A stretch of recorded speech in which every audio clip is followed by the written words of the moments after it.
کچھ بات سننے کے لیے اور کچھ سنانے کے لیے۔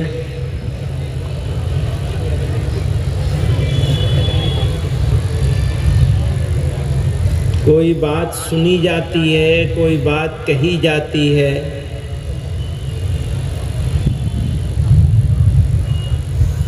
اس میں سے کچھ باتیں سمجھ میں آ جاتی ہیں تو کام ہو جاتا ہے۔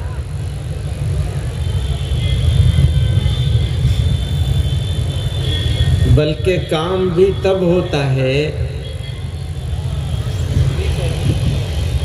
جب سنا جائے اس نیت سے کہ جو صحیح بات ہوگی اس پر عمل کیا جائے گا، اس کو مانا جائے گا۔ صحیح بات کا جاننا ضروری ہے، لیکن جاننے کے بعد ماننا اس سے زیادہ ضروری ہے۔ جاننا تو ضروری ہے ہی ہے، لیکن ماننا اس سے زیادہ ضروری ہے۔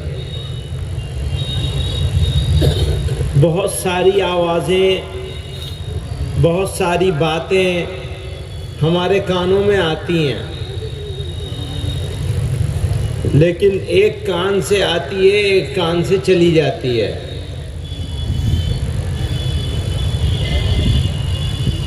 بہت پرانی بات ہے، میں میسور میں تھا جلسے میں، تو ایک مولوی صاحب جو وہاں کی جمعیت علماء کے صدر ہیں کرناٹکا کے، مفتی افتخار صاحب، وہ تقریر کرتے ہوئے کہہ رہے تھے، جانتے ہو اللہ نے 2 کان کیوں دیے ہیں؟ زبان تو ایک ہی دی ہے، کان 2 دے دیے، کیوں دیے؟ پھر انہوں نے خود ہی بتایا کہ جی ایک سننے کے لیے، ایک نکالنے کے لیے۔ اس کان سے سنو، اس کان سے نکال دو۔ تو جو بات اس کان سے سنی جائے اور اس کان سے نکال دی جائے، اس بات کا کوئی فائدہ ہوگا؟ تو نہ آنے کا فائدہ ہوا، نہ بیٹھنے کا فائدہ ہوا، نہ تکلیف اٹھانے کا فائدہ ہوا۔ جیسے آئے تھے ویسے ہی چلے گئے، بریانی کھا کے، ہے نا؟ بریانی کھا لی ہے، ابھی یہ کھانے والے ہیں، کچھ نے کھا لی ہوگی، ابھی شروع ہو گیا ہے نا۔ بریانی بھی ہے، زردہ بھی ہے، تو بس ہو گیا کام۔ ویسے بھی ہماری قوم جو ہے اس کا زیادہ زور کھانے پینے پہ ہے، حالانکہ کھانا تو ہمارے لیے بنایا گیا نا، ہم تو کھانے کے لیے نہیں بنائے گئے۔ اگر ہمیں کھانے کے لیے پیدا کیا گیا ہوتا تو ٹھیک تھا۔ کھانا اللہ میاں نے ہمارے لیے پیدا کیا ہے نا، ہم کو تو کھانے کے لیے نہیں پیدا کیا۔ ہمیں کس لیے پیدا کیا؟ کس لیے پیدا کیا اللہ میاں نے ہم کو؟ کھاؤ پیو موج کرو، مر جاؤ، مرنا بھی ہے سب کو، رہنا تو ہے نہیں، جانا پڑے گا نا۔ جو آیا ہے اسے جانا پڑے گا، رہنے کے لیے کوئی نہیں آیا۔ تو یہ دونوں سچائی معلوم ہے، یہ سچائی بھی معلوم ہے کہ آئے ہیں تو جانا پڑے گا، اور یہ سچائی بھی معلوم ہے کہ ہم کو کھانے کے لیے نہیں پیدا کیا، بلکہ کھانا ہمارے لیے ہے۔ تو جب یہ دونوں سچائیاں معلوم ہو گئیں تو پھر ہمیں یہ معلوم کرنا چاہیے کہ ہمیں پیدا کیوں کیا گیا ہے۔ اِلَّا لِيَعْبُدُونِ، بس اس کی بات ماننے کے لیے، اس کی عبادت کرنے کے لیے، اس کے راستے پہ چلنے کے لیے، اپنے آپ کو منمانی سے باہر نکالنے کے لیے۔ یا تو من کی مرضی چلے گی یا مولا کی مرضی چلے گی۔ کس کی مرضی چلے گی؟ من مرضی یا مولا مرضی؟ ابھی تو ہم ایسے ہیں کہ ہمارے من کی مرضی چل رہی ہے ہمارے اوپر، جتنا من میں آئے گا اتنا مان لیں گے، جو سمجھ میں نہیں آئے گا یا من میں نہیں آئے گا وہ نہیں مانیں گے۔ قرآن میں اللہ تعالیٰ نے کیا فرمایا؟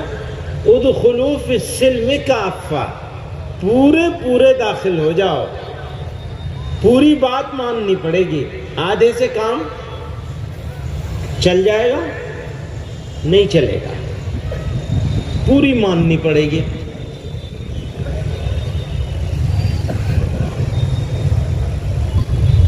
آج کل جو حالات چل رہے ہیں ہمارے ساتھ، وہ تو سب جانتے ہیں کہ خراب ہی ہے، اچھے تو نہیں ہیں۔ اچھے کیسے ہوں گے؟ کسی سے لڑو گے تب ہوں گے اچھے،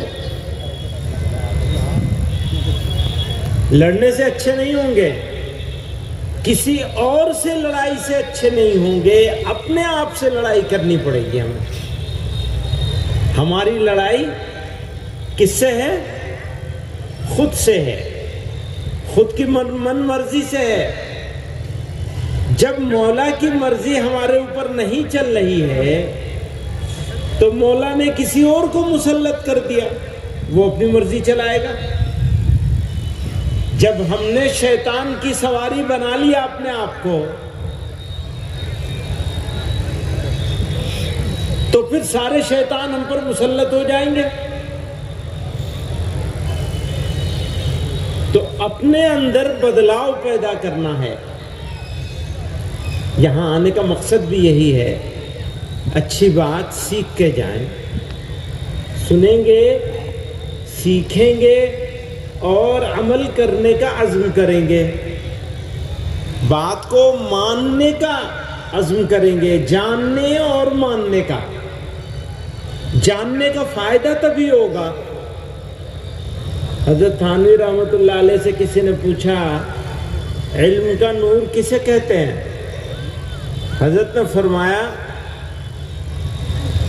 جاننے کے بعد ماننے کا اور کرنے کا، عمل کرنے کا عزم کر لے انسان اور عمل کرنے لگ جائے تو سمجھ لو اسے علم کا نور مل گیا۔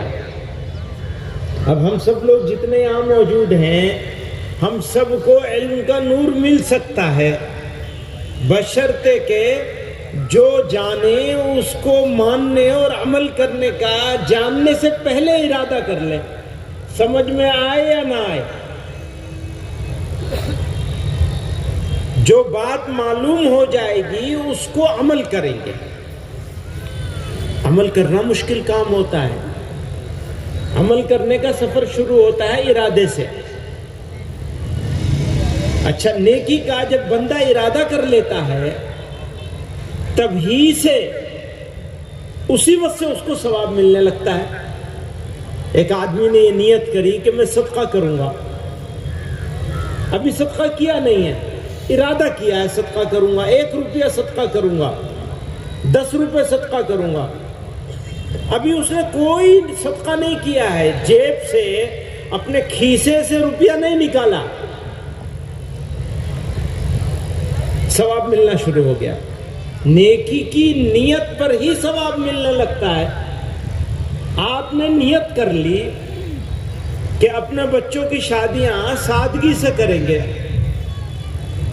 تو شادی تو 2 سال بعد ہوگی، نیت کا ثواب ابھی سے شروع ہو جائے گا۔ آپ نے نیت کری کہ نماز پابندی سے پڑھیں گے، تو ثواب ملنا شروع ہو گیا، نمازیوں میں داخل ہو گیا، پڑھنے لگیں گے تو داخل ہو ہی جائیں گے پورے۔ آپ نے نیت کر لی کہ داڑھی رکھیں گے تو آپ کو ثواب ملنے لگا، اسی وقت سے نیت کرتے ہی ثواب ملنے لگا۔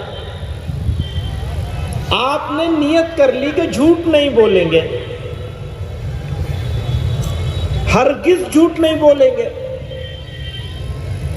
یہ نیت کر لی، آپ سچوں میں آ گئے، توبہ کر لیے نا. توبہ یہ نیت کرنے کا نام ہے توبہ.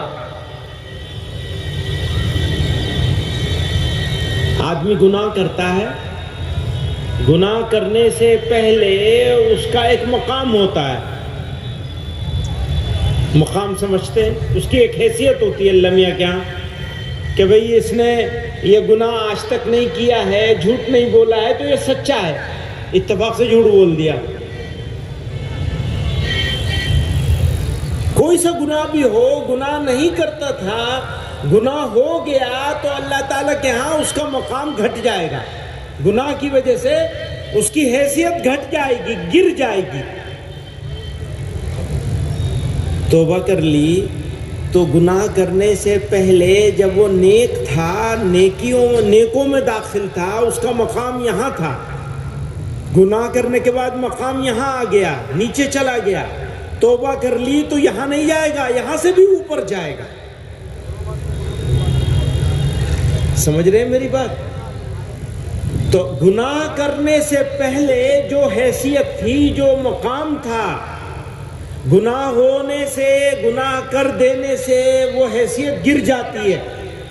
لیکن اللہ تعالیٰ کی مہربانیوں کو دیکھیے، کرم کو دیکھیے. کوئی صاحب مجھ سے کہہ رہے تھے دعا کریے گا. میں نے کہا آپ میرے لیے دعا کریے، میں آپ کے لیے دعا کروں گا.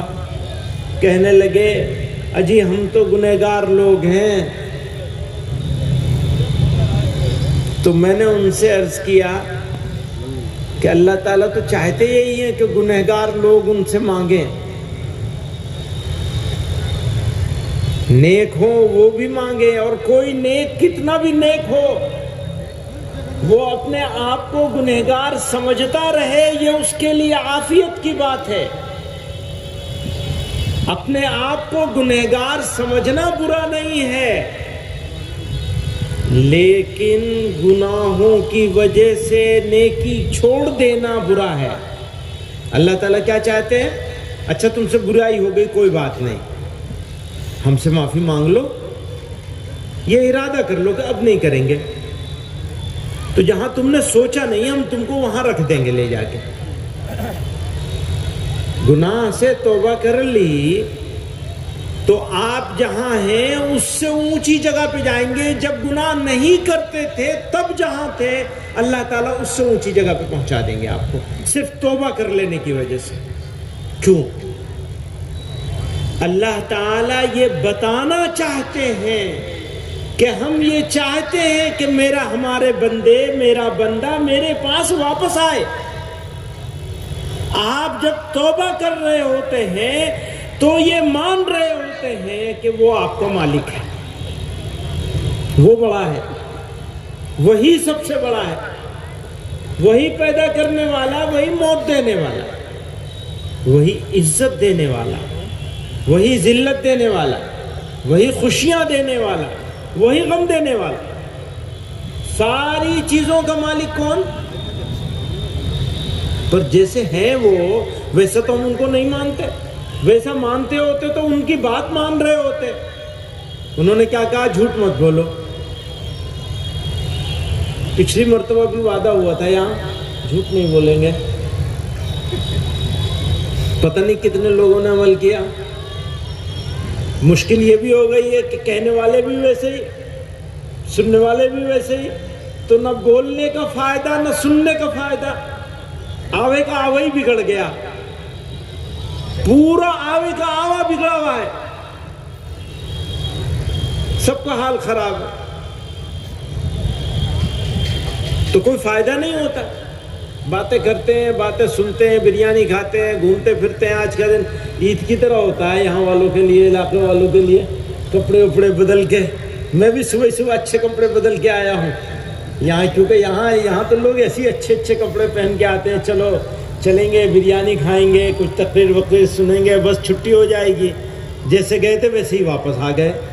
ارے بھیا کچھ فائدہ لے کے آؤ تب تو ہے فائدہ جانے کا. فائدہ کیا ہوگا؟ دیکھو جی، بدلنا ہے اپنے آپ کو. ہمیں بھی بدلنا ہے، تمہیں بھی بدلنا ہے، سب کو بدلنا ہے اپنے آپ کو۔ اگر ہم نہیں بدلیں گے نا تو لوگ ہمیں روند کے گزر جائیں گے، پوچھنے والا نہیں ہوگا کوئی۔ یہ بتا رہا ہوں میں تو کھلی آنکھ سے دیکھ رہا ہوں۔ ہمیں بدلنا ہوگا اپنے آپ کو۔ جب ہم بدل جائیں گے تو اللہ تعالیٰ دوسروں کو بدل دیں گے۔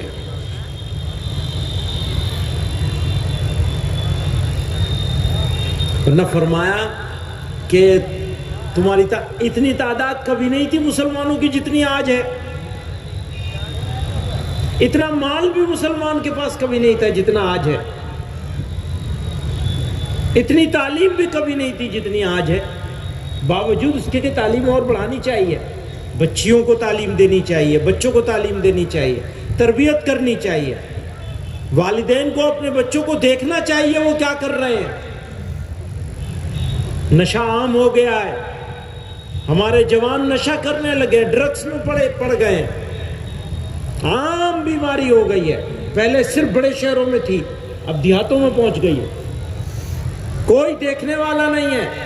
بھیا جتنا اپنی گائے بیل بھینس کو دیکھتے ہو، بکری کو دیکھتے ہو، مرغی کو دیکھتے ہو، اتنا ہی اپنے بچوں کو دیکھ لیا کرو۔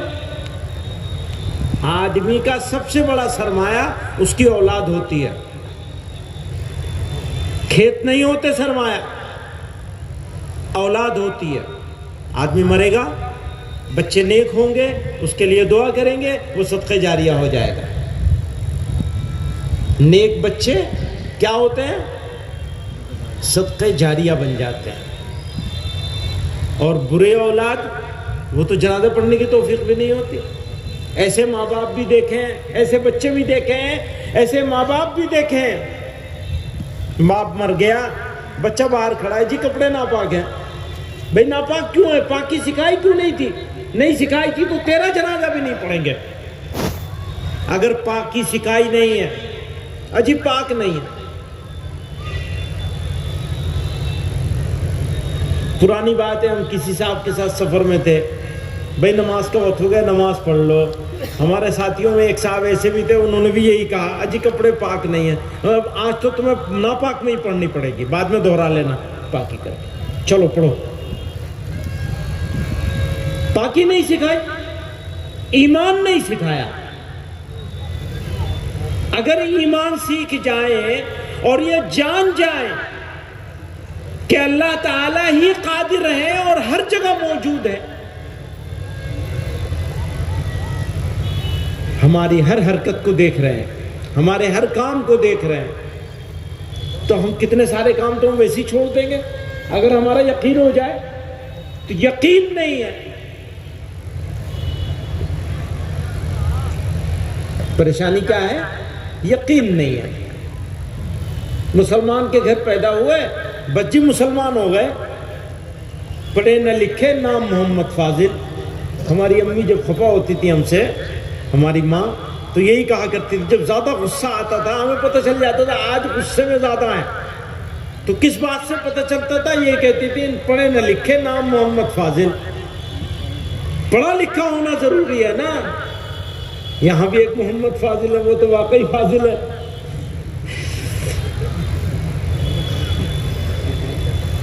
لیکن فاضل نام رکھنے سے تھوڑی فاضل ہوگا، وہ یہ کہا کرتی تھی، اس کا مطلب یہ تھا۔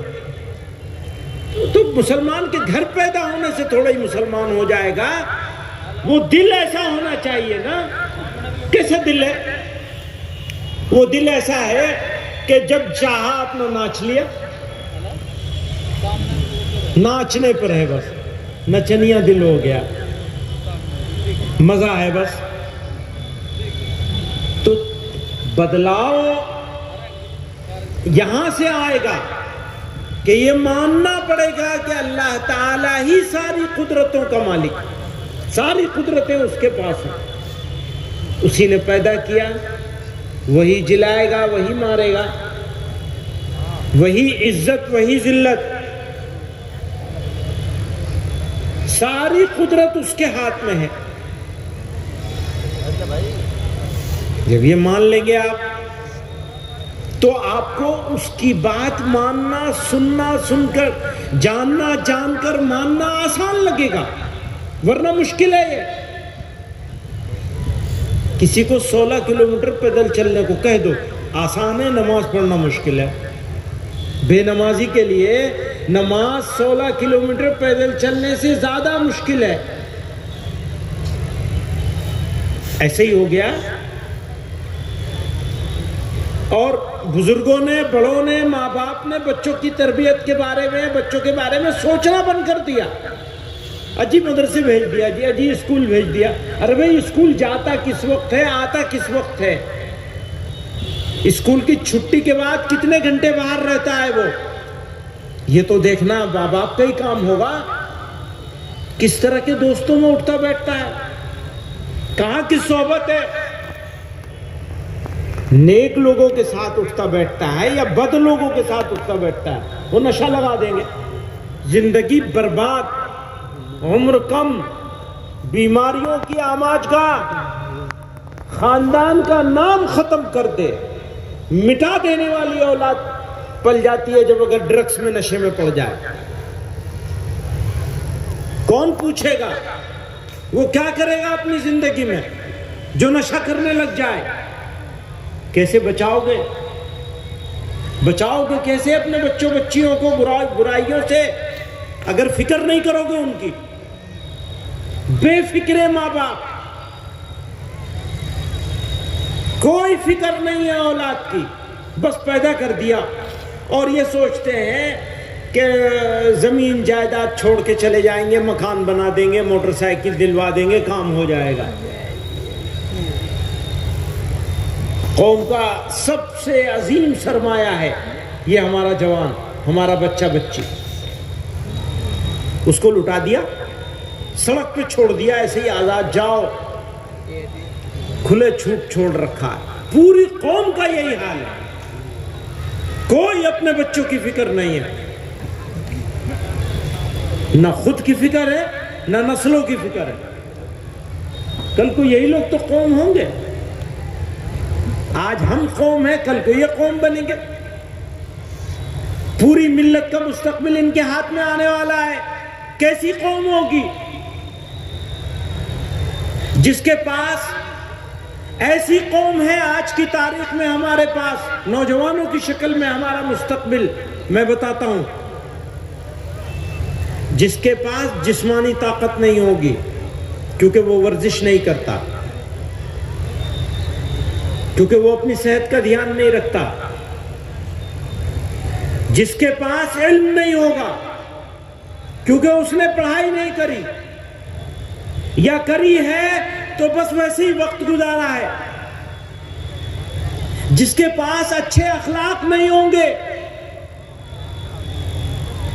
جس کے پاس اچھی عادتیں نہیں ہوں گی، جس کے پاس اپنے وقت کی قیمت نہیں ہوگی، جو موبائل کا غلام ہوگا، جس کی زندگی کا زیادہ وقت اپنے موبائل میں گزرتا ہوگا، ایسی قوم ملک اور قوم کو بنا سکتی ہے. ایسے جوان، ایسے ادھیڑ، ایسے بچے کیا ہماری قوم کو، ملت اسلامیہ ہند کو قابل فخر قوم بنا سکتے ہیں؟ کوئی سوچنے والا نہیں ہے، کوئی بتانے والا نہیں ہے، اور جو بتائے اس کو کوئی سننے والا نہیں ہے. اور سننے والے ہیں تو اس کان سے سن کے اس کان سے نکال دینے والے. ایسے نہ سننے کا فائدہ نہ سنانے کا فائدہ، کوئی فائدہ نہیں سننے سنانے کا. اگر یہ بات صحیح ہے تو ماننا پڑے گا. جو لوگ جھوٹ بولتے ہیں ان کی عزت اپنے گھر میں نہیں ہوتی، ملک میں کیا عزت ہوگی؟ جو بے ایمان ہوتا ہے اس کی عزت اس کے گھر میں نہیں ہوتی، اس کے بیوی بچوں کے سامنے نہیں ہوتی، اس کے بھائی بہنوں کے سامنے نہیں ہوتی، اس کے پڑوسیوں کے سامنے نہیں ہوتی، اس کے رشتہ داروں کے سامنے نہیں ہوتی. تو جھوٹے اور بے ایمان لوگوں کی عزت ملک میں کیسے ہو جائے گی؟ ایماندار بننا پڑے گا، سچا بننا پڑے گا، اپنے وقت کو بچانے والا بننا پڑے گا، اپنے اندر طاقت پیدا کرنی پڑے گی، اپنے دفاع کے لیے مضبوط ہونا پڑے گا۔ اپنے جوانوں کو بتا دو کہ انہیں اپنے دفاع کے لیے تیار ہونا ہے، چاہے اندرونی بحران ہو اور چاہے بیرونی بحران ہو۔ اور اگر اپنے دفاع کے لیے تیار نہیں ہو گئے، اپنے جسم کو مضبوط نہیں کیا، اپنی عادتوں کو مضبوط نہیں کیا، اپنے آپ کو طاقتور نہیں بنایا، تو یاد رکھنا لوگ آپ کو روند کر گزر جائیں گے۔ کمزور لوگوں کی زمانے نے کبھی رعایت نہیں کی۔ اپنے اندر طاقت پیدا کیجیے، صلاحیت پیدا کیجیے۔ وہ صلاحیت ایمانداری سے پیدا ہوگی، شرافت سے پیدا ہوگی، سچائی سے پیدا ہوگی، اخلاص سے پیدا ہوگی۔ آپ اپنے لیے نہیں ہیں، آپ دوسروں کے لیے۔ آپ کو اپنی زندگی دوسروں کے لیے گزارنی ہے۔ کوئی مسلمان وہ اپنے ایمان کی تکمیل نہیں کر سکتا جب تک وہ دوسروں کے لیے زندگی نہ گزارے۔ آپ کا ایمان تبھی مکمل ہوگا جب آپ کی زندگی دوسروں کے لیے ہوگی۔ لالچ، خود غرضی، یہ آپ کی دشمن ہے۔ ان دشمنوں سے پیچھا چھڑائیے۔ بے غرض انسان ہونا چاہیے، کوئی لالچ دل میں نہیں ہونی چاہیے۔ لالچی لوگ، لالچی آدمی، لالچی انسان، لالچی گاؤں، لالچی محلہ، لالچی برادری کبھی عزت پا سکتے ہیں؟ لالچ چھوڑ دینی پڑے گی۔ جب لالچ آپ چھوڑ دیں گے تو آپ کی چیز دوسروں کے کام آنے لگے گی۔ آپ کو صرف اپنے بچوں کو نہیں دیکھنا ہے، دوسروں کے بچوں کو بھی دیکھنا ہے۔ آپ کو صرف اپنے گھر کو نہیں دیکھنا ہے، پڑوسی کے گھر کو بھی دیکھنا ہے۔ آپ کو اپنے رشتہ داروں کو دیکھنا ہے، ان کا دوست رشتہ دار بن جانا ہے۔ وہ عربی کی ایک کہاوت ہے، الاقارب کالعقارب۔ رشتہ دار جو ہیں بچھو کی طرح ہوتے ہیں۔ ہے نا غلط بات؟ رشتہ دار تو ایسا ہوتا ہے کہ رشتہ دار کے لیے جان دے دیتا ہے، لیتا نہیں دے دیتا ہے۔ پر آج کی رشتہ داری تو ایسی ہو گئی، رشتہ دار کا دشمن بنا ہوا ہے۔ دل میں گانٹھ ڈال لی ہے، معاف کرنے کو تیار نہیں۔ کیوں بھائی معاف نہیں کر سکتے؟ رشتہ داروں کو معاف نہیں کر سکتے، بھائی کو معاف نہیں کر سکتے؟ کیسے مسلمان ہو جو اپنے بھائی کو معاف نہیں کر سکتا؟ اور اگر آپ اپنے بھائی کو معاف نہیں کریں گے تو میری پوری قوم کو دوسرا کیسے معاف کر دے گا؟ سمجھ رہے ہو؟ جب تم معاف نہیں کر سکتے تو پھر دوسرا کیوں معاف کرے گا تمہیں؟ جب تم ہمدرد نہیں ہو سکتے تو دوسرا تمہارا ہمدرد کیوں ہو جائے گا؟ جب تم دوسروں کے کام نہیں آؤ گے تو دوسرے تمہارے کیسے کام آئیں گے؟ دیوار پہ کبھی گیند ماری ہے پھینک کے؟ آپ کو گیند دیوار پر مارنے کے لیے کافی کچھ کرنا پڑتا ہے، طاقت لگانی پڑتی ہے، ہاتھ ہلانا پڑتا ہے، ہاتھ سے پھر دیوار پہ گیند پھینکتے ہیں۔ لیکن دیوار کو واپس گیند آپ کے پاس پھینکنے کے لیے کچھ نہیں کرنا پڑتا، خود بخود واپس آتی ہے۔ اگر سچ بولو گے تو تم سے سچ بولا جائے گا، اگر ہمدردی کرو گے تو تم سے ہمدردی کی جائے گی، اگر ایمانداری کرو گے تو تم سے ایمانداری کری جائے گی، اگر تم دوسروں کے ساتھ بھلائی کرو گے تو تمہارے ساتھ بھلائی کی جائے گی، نہیں تو کچھ نہیں۔ جیسی جتنی زور سے دیوار پہ گیند مارو گے اس سے زیادہ زور سے گیند تمہارے پاس واپس آئے گی، یاد رکھنا۔ تو آپ کو ایک ارادہ، بہت ساری خرابیاں ہیں، ایک ارادہ کرنا ہے، عزم کرنا ہے۔ ہاں جھوٹ نہیں بولیں گے، یہ عزم کر لیجئے، آپ کو ثواب ملنے لگے گا۔ یہی توبہ ہے۔ توبہ کہنے سے توبہ نہیں ہوتی، توبہ ہوتی ہے یہ عزم کر لینے سے، ارادہ کر لینے سے، نرنے نشچے کر لینے سے کہ ہم برائی نہیں کریں گے، ہم نماز پڑھیں گے، ہم داڑھی نہیں مڑوائیں گے، ہم جھوٹ نہیں بولیں گے، ہم بے ایمانی نہیں کریں گے، ہم دودھ میں ملاوٹ نہیں کریں گے، ہم بے ایمانی نہیں کریں گے، ہم سختی نہیں کریں گے، ہم نرمی کے ساتھ معاملہ کریں گے، ہم اپنے بچوں کی دیکھ بھال کریں گے، بچوں کو برائی میں نہیں جانے دیں گے۔ اچھا بچوں کے ساتھ، جوانوں کے ساتھ نرمی کا معاملہ کرنا چاہیے، اپنے بچوں کے ساتھ بھی نرمی کا، سختی کا نہیں۔ سختی کرو گے وہ باہر نکل جائے گا، نرمی کے ساتھ۔ وآخر دعوانا الحمدللہ رب العالمین۔